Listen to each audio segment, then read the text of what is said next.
नमस्कार। अनिजा क्लासेस में आपका फिर से स्वागत है। और आज आ गए हम एक और नई कहानी के साथ। जैसे कि आपको पता है कि कहानी से हम हिंदी रीडिंग को सीखते हैं, यानी कि हिंदी पढ़ना कहानी की सहायता से हम लोग सीख रहे हैं ताकि हमें मात्राओं का अभ्यास हो जाए। तो हमारी आज की जो कहानी होगी उसका नाम है गजराज व मूषक राज। क्या नाम है कहानी का?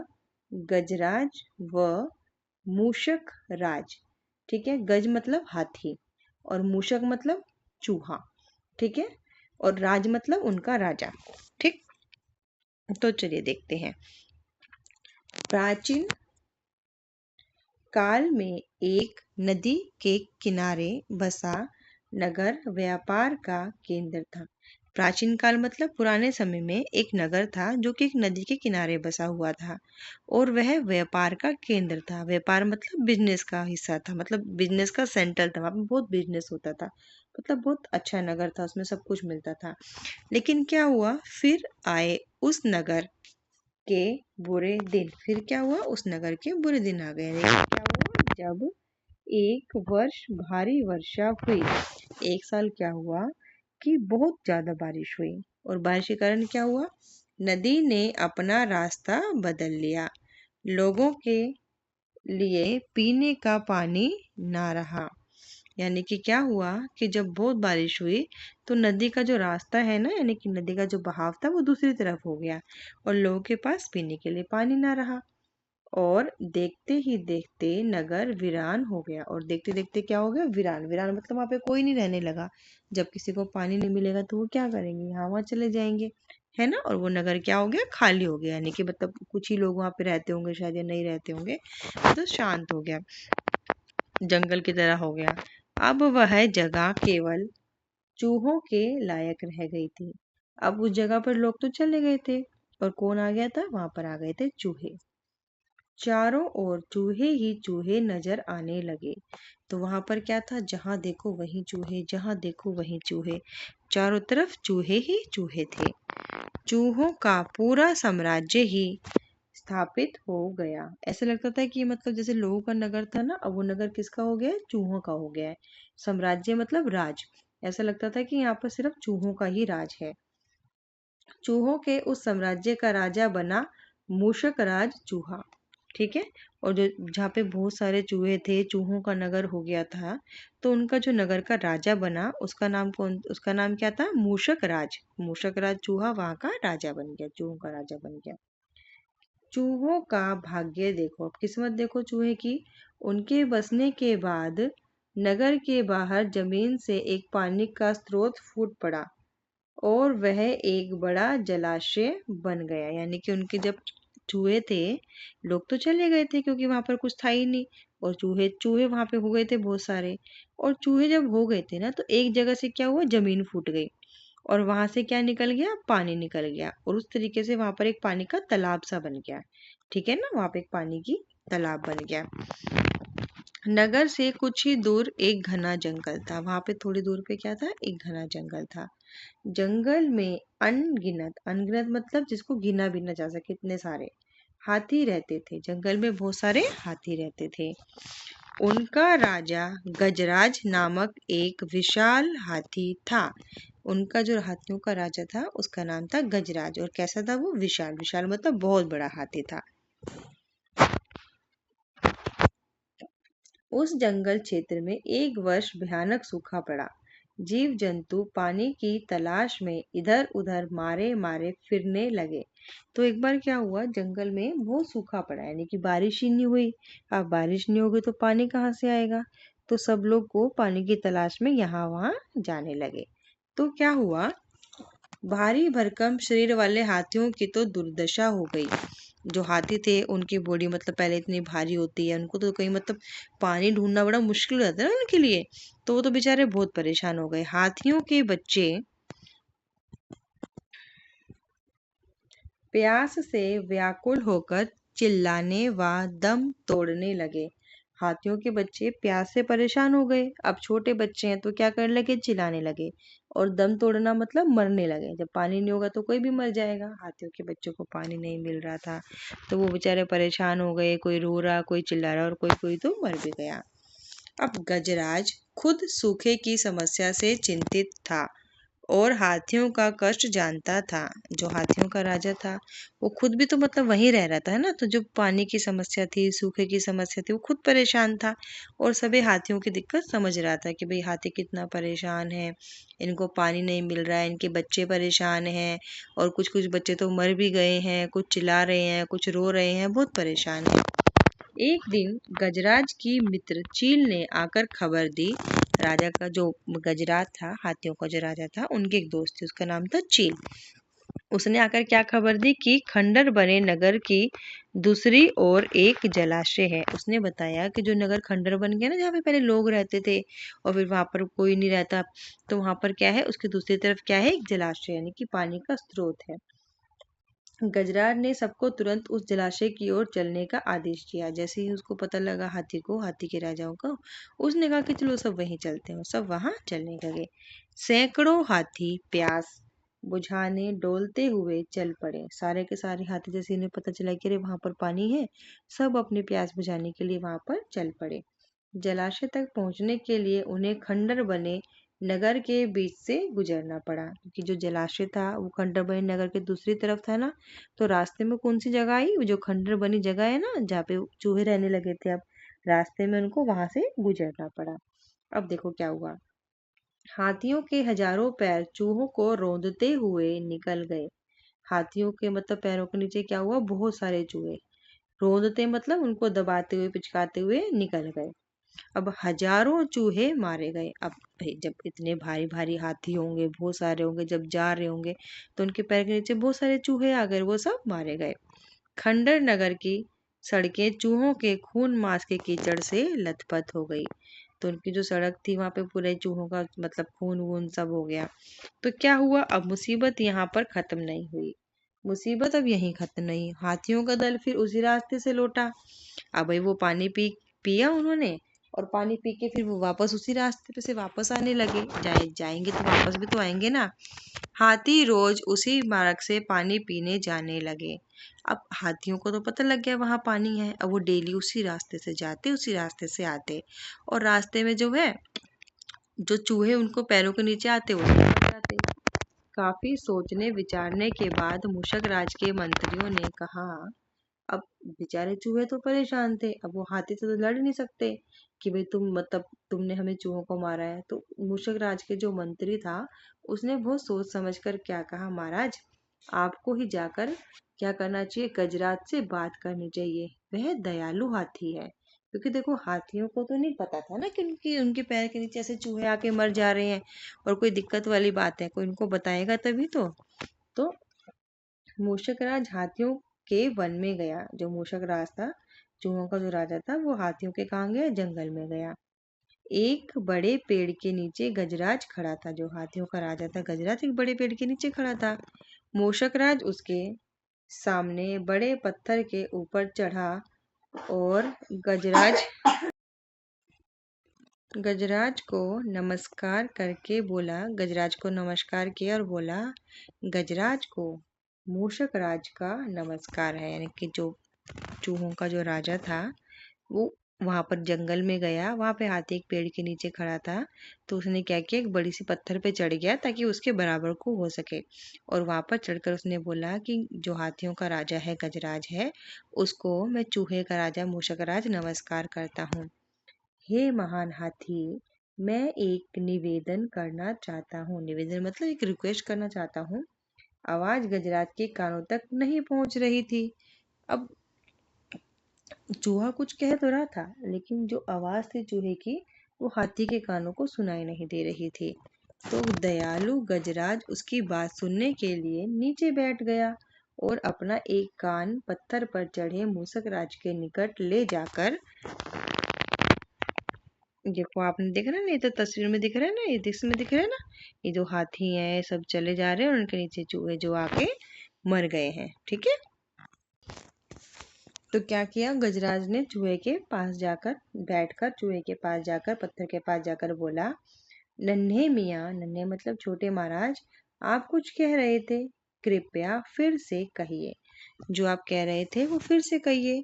मूषकराज बोला, जो मूषक राज था उसने बोला, हे गजराज, मुझे चूहा कहते हैं। मुझे कौन कहते हैं? मेरे को चूहा कहते हैं।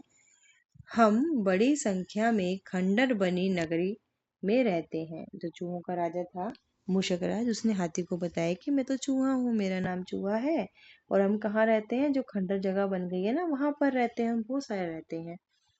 मैं उनका जो राजा है मूषक राज हूँ, मैं उनका राजा हूँ। आपके हाथी रोज जलाशय तक जाने के लिए नगरी के बीच से गुजरते हैं। हर बार उनके पैरों के तले कुचले जाकर हजारों चूहे मरते हैं। यह मूषक संहार बंद ना हुआ तो हम नष्ट हो जाएंगे।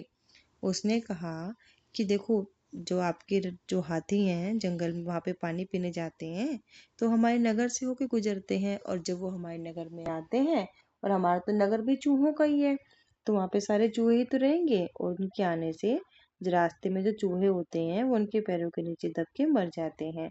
और अगर ये संहार संहार मतलब कि ये जो आप सबको मारे जा रहे हो अगर बंद नहीं हुआ तो भी एक दिन तो हम सब नष्ट हो जाएंगे, खत्म हो जाएंगे, मर जाएंगे। गजराज ने दुख भरे स्वर में कहा, गजराज ने दुखी होकर कहा, मूषकराज, आपकी बात सुनकर मुझे बहुत शोक हुआ। गजराज ने कहा कि आपकी बात सुनकर मुझे बहुत दुख हुआ है। हमें ज्ञान नहीं था कि हम इतना अनर्थ कर रहे हैं। अनर्थ? तो उन्होंने कहा, हमें पता नहीं था कि हमारे हाथों से ये बुरा काम हो रहा है ना, कि हमारे पैरों के नीचे चूहे मर जा रहे हैं, हमें तो पता ही नहीं था। हम नया रास्ता ढूंढ लेंगे। उसने कहा कि आप चिंता मत करो, हम कोई नया रास्ता ढूंढ लेंगे। मूषक राज कृतज्ञता भरे स्वर में बोला, मतलब थैंकफुल होके बोला, गजराज, आपने मुझ जैसे छोटे जीव की बात ध्यान से सुने, आपका धन्यवाद। गजराज ने बोला कि भाई, मैं तो सोच रहा था कि आप मतलब पता नहीं मेरी बात सुनोगे नहीं सुनोगे, लेकिन आपने मेरी बात सुनी, उसके लिए आपका धन्यवाद। गजराज, कभी हमारी जरूरत पड़े तो याद जरूर कीजिएगा। उसने बोला, चूहे ने बोला कि अगर आपको कभी हमारी जरूरत पड़ेगी ना तो याद जरूर करना। गजराज ने सोचा, यह नन्हा जीव हमारे भला किस काम आएगा। गजराज ने सोचा कि ये छोटा सा हमारे किस काम आएगा, सो उसने केवल मुस्कुरा मूषक राज को विदा किया। कि मतलब उसने सिर्फ कुछ नहीं बोला, मुस्कुराया और कहा ठीक है आप जाइए। हाथी को लगा हम इतने बड़े हैं, इतने छोटे चूहे हैं, हमारे किस काम आएंगे, लेकिन उसने कुछ नहीं कहा, सिर्फ मुस्कुराया और बोला ठीक है अब आप जाओ। कुछ दिनों बाद पड़ोसी देश के राजा ने सेना को मजबूत बनाने के लिए उसमें हाथी शामिल करने का निर्णय लिया। अब कुछ समय बाद क्या हुआ, जो पड़ोस के देश के राजा हैं, जो राजा की सेना होती है, सेना घोड़े पे भी होती है, हाथी पे भी होती है, पैदल भी होती है, तो उन्होंने कहा कि हमें ना अपनी सेना बढ़ानी चाहिए, अपनी ताकत बढ़ानी चाहिए, हमें ना अपनी सेना में हाथियों को शामिल करना चाहिए, है ना। तो उनके लिए क्या किया, राजा के लोग हाथी पकड़ने के लिए आए। अब उनको हाथी चाहिए होंगे तो जंगल से पकड़ेंगे ना, तो राजा के लोग हाथी पकड़ने के लिए जंगल में आ गए। जंगल में आकर वह चुपचाप कई प्रकार के जाल बिछाकर चले जाते। अब जंगल में आते और आराम से चुपचाप कोई जाल बिछा देते और वहां से छुप जाते या चले जाते। और इस तरीके से क्या हुआ, सैकड़ों हाथी पकड़ लिए गए, और इस तरीके से उन्होंने बहुत सारे हाथी पकड़ लिए। ठीक है। एक रात हाथियों के पकड़े जाने से चिंतित गजराज जंगल में घूम रहे थे। अब एक रात क्या हुआ, हाथियों को पकड़े जाने से परेशान थे गजराज, और वो जंगल में घूम रहे थे कि उनका पैर सूखी पत्तियों के नीचे छल से दबकर रखे रस्सी के फंदे में फंस गया। तो उन्होंने क्या कर रखा था शिकारियों ने कि वहां पे मतलब फंदा, वो मतलब रस्सी को बांध के रखा हुआ था और उसके ऊपर पत्ते रखे हुए ताकि किसी को दिखाई ना दे। जब हाथी जंगल में घूम रहा था तो हाथी का पैर उन पत्तियों पे गिर गया, पत्तियों के नीचे रस्सी थी, और वो रस्सी कहाँ हुआ, उस रस्सी में हाथी का पैर फंस गया। जैसे ही गजराज ने पैर आगे बढ़ाया, रस्सा कस गया, और जैसे ही हाथी ने अपना पैर आगे बढ़ाया वो रस्सी क्या हो गई, टाइट हो गई, कस गया। रस्से का दूसरा सिरा एक पेड़ के मोटे तने से मजबूती से बंधा था। अब रस्सी का दूसरा हिस्सा कहाँ था, एक पेड़ के तने से बंधा था, और एक एक साइड से रस्सी का जो रस्सी है वो हाथी के पैर में फंस गई थी। अब हाथी तो फंस गया रस्सी में। गजराज चिंघाड़ने लगा। चिंघाड़ने मतलब जैसे हाथी, उस जैसे बिल्ली की आवाज होती है म्याऊं, है ना। कुत्ते की होती है भों भों, ऐसे ही गजराज की आवाज कैसी होती है, चिंघाड़ने, इनकी आवाज को बोलते हैं चिंघाड़ने लगे। उसने अपने सेवकों को पुकारा लेकिन कोई नहीं आया। कौन फंदे में फंसे हाथी के निकट आएगा। उसने सबको बोला आओ मेरी मदद करो, आओ मेरी मदद करो, लेकिन कोई भी नहीं आया, क्योंकि उन्हें लगा कि हो सकता है यहाँ पर गोलजाल बिछा रखा हो, इसके बचाने के चक्कर में हम भी फंस जाए, इसीलिए कोई भी नहीं आया। एक युवा जंगली भैंसा गजराज का बहुत आदर करता था। वहां पे क्या था, एक जंगली भैंसा था और वो हाथी की बहुत रिस्पेक्ट करता था। जब वह भैंसा छोटा था तो एक बार वह एक गड्ढे में जा गिरा था। जो भैंसा था, जब वो छोटा था ना तो एक गड्ढे में गिर गया था। उसकी चिल्लाहट सुनकर गजराज ने उसकी जान बचाई थी, क्योंकि जो गजराज जब वो भैंसा छोटा था गड्ढे में गिर गया था ना तो चिल्ला रहा था, तो जो हाथियों का राजा है गजराज, उसने उसकी मदद की थी, इसीलिए वो भैंसा जो है गजराज की रिस्पेक्ट करता था। चिंगार सुनकर वह दौड़ा और फंदे में फंसे गजराज के पास पहुंचा। जब उसके पास कोई नहीं गया तो वहां पर कौन गया, वहां पर वो भैंसा पहुंचा। गजराज की हालत देख उसे बहुत धक्का लगा। गजराज की हालत देख के उसे बड़ा धक्का लगा, बड़ा बुरा लगा रहा है, तो गड़बड़ हो गई। वह चीखा, यह कैसा अन्याय है गजराज, बताइए क्या करूं। वो चिल्लाया, महाराज ये क्या हो गया, आप बताओ मैं आपके लिए क्या करूं। मैं आपको छुड़ाने के लिए अपनी जान भी दे सकता हूँ। उसने कहा कि मैं आपको छुड़ाने के लिए अपनी जान भी दे सकता हूँ, बताओ मैं आपकी मदद कैसे करूँ। गजराज बोले, बेटा तुम बस दौड़कर खंडर नगरी जाओ और चूहों के राजा मूषक राज को सारा हाल बताना। उसने कहा कि तुम एक काम करो, वहां की जो खंडर नगरी है ना, वहां पे चले जाओ और वहां पे चूहों का राजा मिलेगा मूषक राज, उसको सारी बात बता देना। उससे कहना कि मेरी सारी आस टूट चुकी है, उसको कहना कि मेरी सारी उम्मीद खत्म हो चुकी है, अब मैं सिर्फ तुम्हारे ही भरोसे हूँ। भैंसा अपनी पूरी शक्ति से दौड़ा दौड़ा मूषक राज के पास गया। भैंसा फटाफट भागा और मूषक राज के पास गया और सारी बात बताई। मूषक राज तुरंत अपने 20-30 सैनिकों के साथ भैंसे की पीठ पर बैठा और वो शीघ्र ही गजराज के पास पहुंच गया। तो मूषक राज को जब पता लगा तो अपने 20-30 उसने साथी लिए, भैंसे की पीठ पे बैठा और फटाफट कहाँ पहुंच गया, गजराज के पास। चूहे भैंसे की पीठ पर से कूदकर फंदे की रस्सी कुतरने लगे। चूहे ने क्या किया, फटाफट वहां से भैंसे की पीठ पे से कूदे और जो रस्सी थी उसको कुतर कुतर के काटने लगे। कुछ ही देर में फंदे की रस्सी कट गई व गजराज आजाद हो गए। कुछ देर में क्या हुआ, रस्सी वस्सी सब काट दी चूहों ने और गजराज निकलकर बाहर आ गए। तो इस कहानी से हमें क्या सीख मिलती है, आपसी सद्भाव व प्रेम सदा एक दूसरे के कष्टों को हर लेता है। यानी कि आपसी आपस में जो सद्भाव अच्छी भावना, एक दूसरे की हेल्प करना, सबसे प्यार करना हमेशा क्या करता है, एक दूसरे की मुसीबत को दूर कर देता है। देखो भैंसे की मदद गजराज ने की है ना। गजराज ने चूहों से माफी मांगी और चूहों के लिए अपना दूसरा रास्ता बना दिया कि हमारे पैर के नीचे चूहे आके मर जाते हैं, तो ऐसा अच्छी बात नहीं है। चूहे ने कहा कि आपने हमारी मदद की है, हम आपकी कभी मदद करेंगे, और इस तरीके से चूहे ने फिर हाथी की मदद की। हमें सबको क्या करना चाहिए, एक दूसरे की मदद करनी चाहिए और एक दूसरे से प्यार प्रेम करना चाहिए, जिससे कि क्या हो, हमें कोई दिक्कत मुसीबत आए तो सब हमारी सहायता करने के लिए तत्पर हों। तो ये हमारी एक कहानी भी थी और इसमें हमने हिंदी रीडिंग भी सीखी है ना। तो इसकी बहुत सारी 3-4 कहानियाँ शायद मैं आपको डाल चुकी हूँ, आप वो भी सुनना। आपकी रीडिंग अच्छी होगी, मजबूत होगी, और कहानी सुनने से क्या होता है कि मज़ा भी आता है, आपको बोरिंग नहीं लगता, वरना आप क्या 5 मिनट में 7 मिनट में बोर हो जाओगे, लेकिन कहानी होगी तो आपको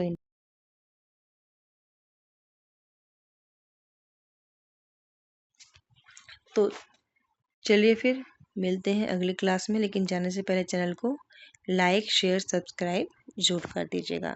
तो उसकी बाकी जो वीडियोस हैं वो भी देख लीजिएगा। अगर आपको मात्राएं ऐसे तुरंत में पढ़नी नहीं आ रही हैं, आपको समय लग रहा है मात्रा में कि ए की मात्रा है, ऊ की मात्रा है, तो मैंने अलग से भी वीडियोस बना के डाली हुई हैं जिसमें आपको सिंपल आ की मात्रा, ई की मात्रा ही उनके ही शब्द हैं।